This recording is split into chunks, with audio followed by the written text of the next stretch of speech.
یہ لوگ تیزی دکھاتے ہیں بعض، تو یزید بھی تیزی دکھانے والا تھا، اس نے ولید کو خط لکھا، کہنے لگا کہ فوری طور پہ عبداللہ ابن عباس کو بلاؤ اور اسے کہو میری بیعت کریں۔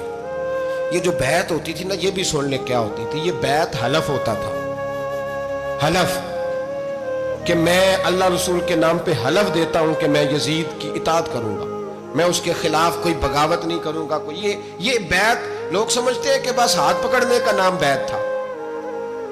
اس بیعت کا متبادل جمہوری ملکوں کے اندر ووٹ آیا ہے، اس کا متبادل لفظ، تو کہا بیعت کرے، حضرت عبداللہ ابن عباس کو بھی بلاؤ، عبداللہ بن زبیر کو بھی بلاؤ، امام حسین کو بھی بلاؤ۔ امام حسین آدھی رات کے وقت بیٹھے تھے مسجد نبوی میں، چونکہ پانچوں نمازوں کی آپ امامت کرتے تھے۔ ہن اللہ خیر کرے، جڑا نماز پڑھائے ہو مولوی، جڑا ٹل پائے ہو پیر، جڑا مہینہ نہ نائے چھوٹا پیر، تو جڑا 6 مہینے نہ نائے ہو بڑا پیر، کہتے بابا پہنچے ہیں، کڑے چھڑے جو پہن لیے۔ بھئی امام حسین تو نمازیں پڑھاتے تھے، مولا علی تو نمازیں پڑھاتے تھے، مسجد کے خطیب تھے، اب اس کو تو مولوی کہہ دیا جاتا ہے بیچارے کو، تو ملنگ کون ہوتا ہے جی؟ کہتے جڑا کپڑے کٹ پائے۔ کیا تماشا ہے، قوم جدھر دل کرتا ہے نکل جاتی ہے۔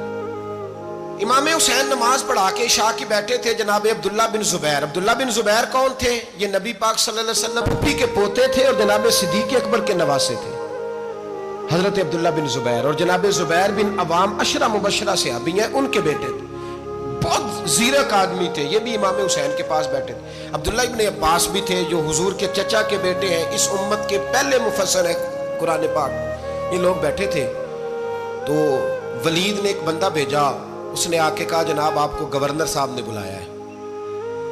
تو عبداللہ بن زبیر کہنے لگے حسین اس وقت بلانے کی بات سمجھ میں نہیں آئی، تو امام حسین بڑے بصیرت والے تھے، اللہ نے بصیرت دی تھی، کہنے لگے عبداللہ آپ کو سمجھ نہیں آئی، مجھے سمجھ آ گئی ہے، امیر معاویہ وصال کر گئے، اور یہ ہمیں جو بلایا گیا ہے نا، یہ یزید کی بیعت کے لیے بلایا گیا ہے۔ تو کہا پھر آپ آدھی رات کو نہ جائیں، آپ کے لیے خطرہ ہوگا۔ تو امام حسین فرمانے لگے خطرہ حسین کو نہیں ہوتا، حسین کو خطرہ نہیں۔ کہا پھر بھی آپ مہربانی کریں ذرا احتیاط سے جائیں۔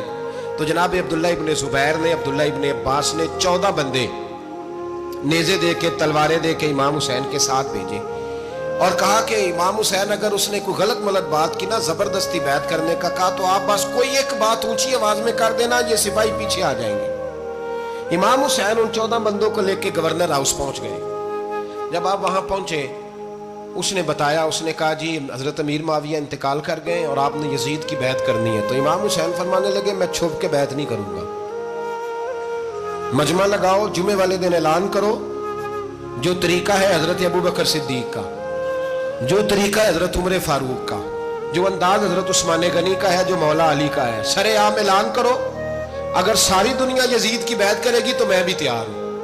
تم مجھ سے بیعت لے کے پھر لوگوں کو بتانا چاہتے ہو کہ حسین بیعت ہو کر رہے ہیں، تو تم کیوں نہیں کر رہے؟ میں عام آدمی نہیں ہوں، لہذا چھپ کے بیعت نہیں کرتا۔ جب یہ بات کی نا، تو ولید بڑا نرم دل تھا اور امام حسین کی شان کو جانتا تھا، وہ جانتا تھا یہ نبی پاک کا خاندان ہے۔ اس نے کہا جی مجھے تو حکم تھا، باقی آپ حضور کے نواز ہیں، میں کر کچھ۔ وہاں ایک بڑا بدبخت شخص بیٹھا تھا، عبد الملک بن مروان، وہ ولید سے کہنے لگا کہ اگر حسین آج تمہارے ہاتھ سے نکل گئے تو تمہارے لیے بہت بڑا مسئلہ کھڑا ہو جائے، انہیں جانے نہ دینا، یا بیعت کراؤ یا ان سے کہو جنگ کے لیے تیار ہو۔ تو امام حسین رضی اللہ تعالیٰ عنہ کے کانوں میں آواز گئی تو فرمانے لگے ابن مرجانہ، اگر تیرے اندر جرت ہے تو آ سامنے حسین کے، اس کے کانوں میں باتیں نہ کر، کانا پھوسی نہ کر، باہر آ میدان میں، شرارت نہ کر، باہر آ، میں تمہیں ابھی بتاتا ہوں کہ حسین سے مقابلہ کرنے کا انجام کیا ہے۔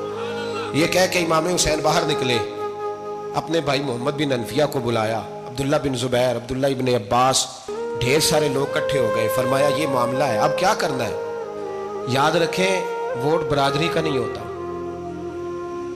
ووٹ برادری کا نہیں، ووٹ دین کا ہوتا ہے۔ جو بندہ دین کے، ملت کے، مذہب کے معیار پہ پورا نہ ہوتے، اسے حکمت کے تحت بھی ووٹ دینا جائز ہے۔ ہاں یہ بات سچی ہے تو بہرحال سچی ہے، یہ یاد رکھ لے۔ ہمارے ووٹ سے کوئی ایم این اے، ایم پی اے جتنے ظلم کرے گا، ووٹ دینے والا اس کے ظلم میں شریک ہوگا، بالکل 100%، یہ لکھ لیں بات۔ ہم اس وقت بڑی جلدی، پتہ نہیں ہمیں کیا مسئلہ ہو جاتا ہے، اتنا اتنی مصیبت انہیں نہیں بنی ہوتی، یہاں بنی ہوتی ہے۔ خدا کا خوف کریں، امام علی مقام ووٹ ہی مانگ رہا تھا نا یزید،